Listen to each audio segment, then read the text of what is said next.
Hey guys, this is Brandon again. Thanks for coming back to USF1. Today I am starting a new series called Know the Grid series, an educational series helping noobs just like you know teams, drivers, and a brief history on current teams in Formula One.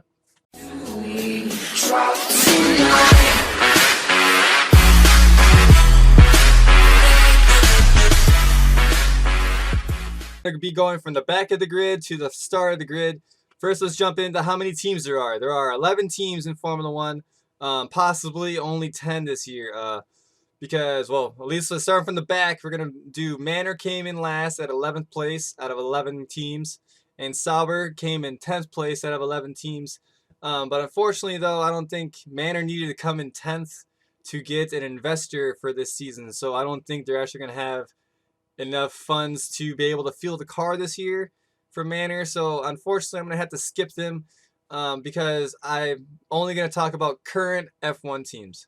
It is a shame that Manor isn't there. They're just like Sauber. They're an up-and-coming, they're a smaller team that is for young drivers to get their feet wet in the Formula One, and if they prove themselves, they get a better ride at a better team in Formula One. Unfortunately, Manor is not going to be that spot this year. Sauber is going to have to take up its spot now, so I guess we'll just have to look into Sauber. Just like a lot of smaller teams, a lot of them have a rough history. For instance, Sauber entered in Formula One in 1993 using engines supplied by Mercedes.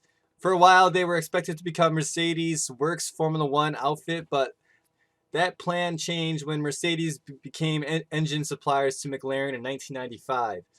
Sauber remained as an independent F1 team and eventually switched to Ferrari engine badged by Petronas.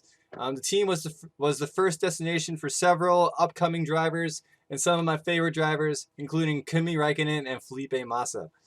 It enjoyed a particularly strong season in 2001 with Räikkönen and Nick Heidfeld taking the team to fourth in the Constructors' Championship.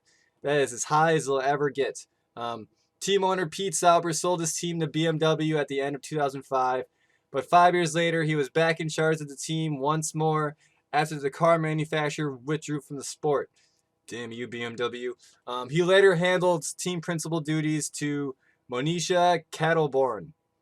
Kaltenborn. Sorry if I mispronounced that. It's kind of hard to pronounce some of these names I'm not used to. Following BMW's departure, the team returned to using customer Ferrari engines, which they still do today. The team officially took over the Sauber name once again at the beginning of 2001 season. Sergio Perez, who now drives for Force India, scored the team's best result as an independent constructor when he finished second in the 2012 Malaysian Grand Prix, which is great. Some notable drivers that are actually currently on the Formula One grid now that started their entire career from Sauber, started with Sauber. Obviously, Kimi Räikkönen and Felipe Massa that I just mentioned. Sergio Perez, which is now, Felipe Massa drives for Williams. Nico Hulkenberg drives for Renault. Esteban Gutierrez, he did drive for Haas last year. He'll be in Formula E this year. He lost his spot. Kimi Räikkönen, as I said, he drives for Ferrari. Felipe Massa drives for Williams. Giancarlo Fisichella, he's a Formula One legend. He started his career here at Sauber. And Adrian Sutil, probably one of my favorite no-name drivers. Just because of the video game. I liked using him in the video game. But Nico Hulkenberg, probably one of my favorite drivers of all time, started his career at Sauber. They were great at giving young drivers a chance, considering that they're such a smaller team. They can't really pay a whole lot of money for a big name driver. That actually reminded me, the current drivers for the 2017 season will be Marcus Ericsson, who's a pay driver. I can't really blame him. His main sponsors own a lot of Sauber now, the team. And Pascal Wehrlein, who just recently got snubbed for the Mercedes second seat.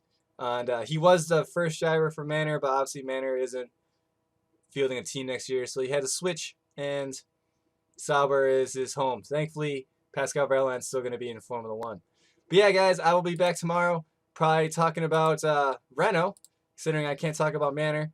Probably talk about Manor, Renault, and possibly even Haas. You know, my favorite team, Haas. But I think I might make that like a special all on its own. Maybe I'll make that last, even though I am going from last to first. From last to first. But Haas is our favorite team, so I'm going to put some effort into a Haas video. So I might save that one for the end. So tomorrow I'm going to do Renault.